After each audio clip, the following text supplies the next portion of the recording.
Excuse me. Out of water. Well, out of tea. We're gonna come for habit number 2. Okay. So this is the last video I'm gonna do for tonight, and I want to talk about lateral violence on TikTok. So on my reconnecting journey, I have learned a lot, and I've learned nothing. What I have learned is that one of the girls that I follow, before our account got banned, and I gotta do some serious erasing of accounts that don't exist on TikTok anymore because it's too easy for TikTok to just ban all of them and everybody's accounts go boom, and everybody who's following them gets those spaces back because that's too much like the right fucking thing to do. I should make a TikTok about that. I think I will. But anyway, there's been a lot of lateral violence in the Native community on TikTok between natives, which is like American natives, the Native Americans that are being accused of not being natives, with Southern Native Americans, like Native Americans from Mexico. There's been a lot of stuff directed at one of the young ladies that I follow, that I respect and that I admire, because she went hard after that small band of black people who were saying that Native Americans are not native. Okay? And I don't appreciate them doing that to her. And I watched one of her lives the other day, and I'm like, I got nothing but respect for her. I'm leaving her name off, because she has gone hard at that small band of black people. For those who do not know, I mentioned this earlier, the guy with the double M for a name. He's probably like 20 years old. And she's like maybe 30 at best, maybe 32. And she goes real hard at these Afrocentric people who keep saying that natives are not natives. Only to have natives from the native community in America, because she's a Southern native, she's Mexican, and they are giving her a lot of problems. And they claim that she started it, and I'm like, no, she's never said anything bad about natives, and she's never said anything bad about black people, because they keep saying that she's anti-black too. No, she's jumped down the black people's cats, but she's also jumped down natives who have came at black people in her live about the black people who are not claiming that natives are not natives, but the black people who are going at the natives who claim they are not natives. She said, no, we don't do that. We don't do that. We treat everybody fair. They just are having a little bit of an identity crisis. But she doesn't let anybody of any color disrespect people. But she's getting disrespected by a lot of natives, in which I come from. You know, with whatever tribe I come from, it's an American Native tribe. But she's been getting a lot of flack from that because she's a Native American from the Mexican natives, which Mexicans are also natives, just in case y'all don't have the history right. The bulk of, like, Florida, Texas to California was initially Mexico before borders came in. Don't ever forget that. So that if I ever bring it up again, you'll be able to remember when I say that Mexicans are also natives too. And I had to learn that because I didn't know Mexicans were natives until I got taught the shit like a few years ago. It's like, oh, you're right. Because technically, Charlie Ironknife from G.I. Joe is from Arizona. And the bulk of Arizona was also part of Mexico. So, that explains everything. Except for Spirit was kind of lighter than his people for some reason. I don't know why he was lighter than his people, but Charlie Ironknife, one of my favorite G.I. Joe characters. Anyway, let me see if we can pull him up.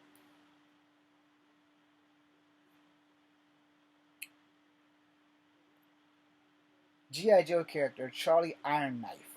Pictures, please.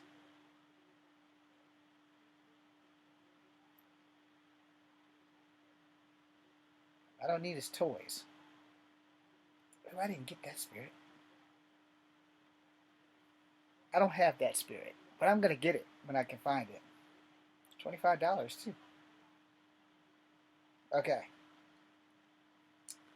So, that's Charlie Ironknife. Okay. Okay. And sometimes on the cartoon he looks like this. Okay?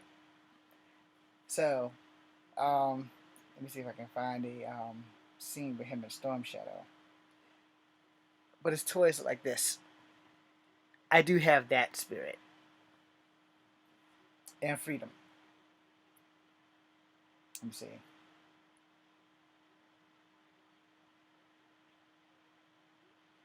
Spirit versus Storm Shadow, G.I. Joe cartoon.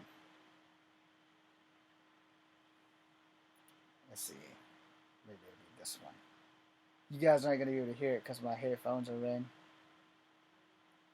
But it's like a minute and 51 seconds. Hold on. Oh, you bastard. That's Quick Kick.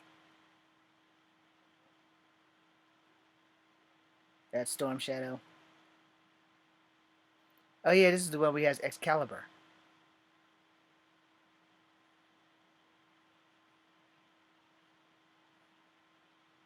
It's one of the best episodes ever, actually.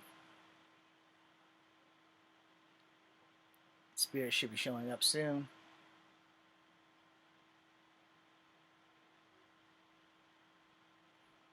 That was Footloose, Spirit, and Quick Kick.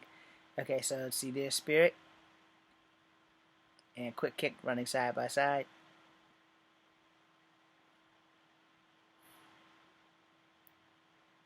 That's Storm Shadow. In the comic book, Spirit and Storm Shadow didn't have any beef at all. It was just Storm Shadow and Snake Eyes.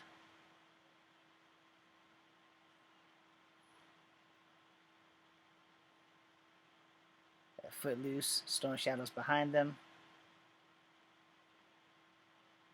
Even the mightiest oak must bend to the winds of fate. He cut all their barrels.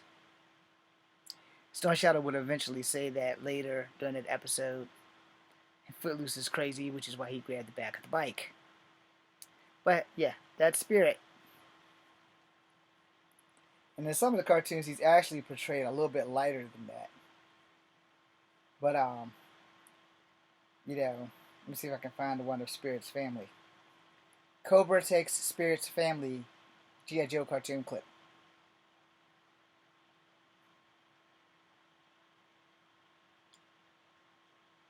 Where are you? I think that might be it. I don't want the full episode. Okay. So, it'll show you in a minute. That's CoverGirl, I think. No, that's Scarlett's family. That's her brother, one of her brothers. It's another one of her brothers. Gonna mess up her daddy last. Or you use the parent card. Alright, that's what's his name. I forgot his damn name. You guys can't read it, neither can I. But yeah.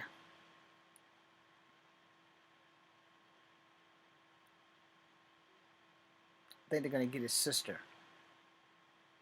They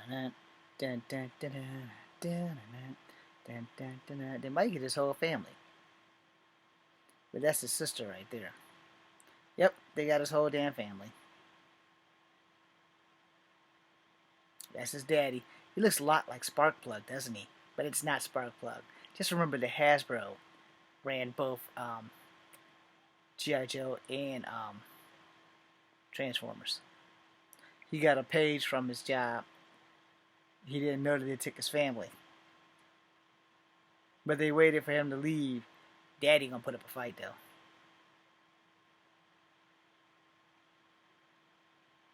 Yeah, they had to gas him. They weren't gonna take his daddy, yo. And this shipwreck. Did they go past? No, they haven't gotten there yet. And this when they get Jesse. So we're gonna go past that. Alright. Go back. There we go. Charlie Iron Knife. His family's from the Pueblos. That's all his family's. His niece was getting married. There he is in that shirt. And you see how light his niece is? Which is why sometimes Spirit's light, sometimes he's not. And that's his uncle giving him issues about joining the white man's army.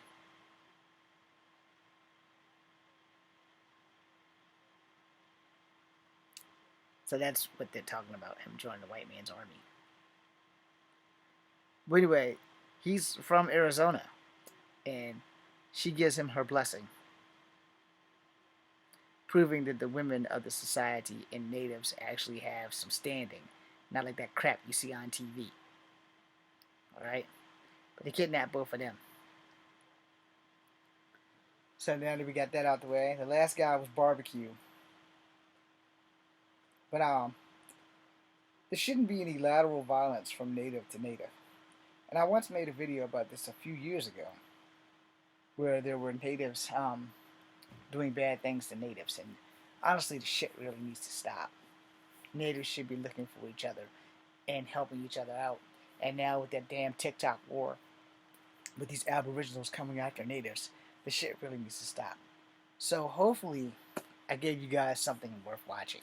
That being said, I'm your host, Echo Fan Grey Wolf. This is Cold Forever number 2. Long live the natives and stop the lateral violence. That being said, be seeing you.